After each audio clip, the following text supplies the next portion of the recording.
nilha pha kain sung mi te ho tu nia airport a passenger fly a ilian ding ting security han lang airlines agency jang le ikina kha jang le bomb ai lo la IED bomb kapoi tia piham izo piham khat kisei ho hu jo hi airport songa ma na bol thei lo diwa kan dei sa pen le kan hil nom pen he ye chu hi chu mo mo hi ikama po ra jong po sa lo de hi a pot na por sa gar siu chu bomb namin pha a ko na chu na fly a jong upload ki bola na lian thei ta lo de hi chi hi security point of view a in sumite hokoma kan sei no mi tuni zing in zong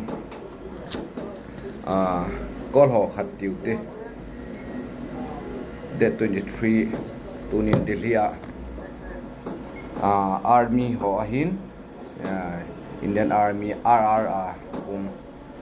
jamulanga chiding ahin aman jong airlines te to chong phara ke boi di chun a bag chu bombom chu mem tia asei mai je chun upload ke bolin ngai dam ki thum ba nga hi thei talo ngai dam ki thum lo lo chun jela ki hang ki lai di ya chu ngai dam ki thum jala chu upload ke bola flight ke cancer hi hitabang hi aphat sima ke hon jang ka tu hin akiza po la chun he cho upload bol lo kem thei lo hi upload bo se hi pon ama yang police a ke henover ke bola hi chi tabang hi airport a na hong te le nap sei thei lo be diu ti chu i ho dinga airport chi teng le bomb IED ki ti hi momo a hi sei lo be ri ka ki pa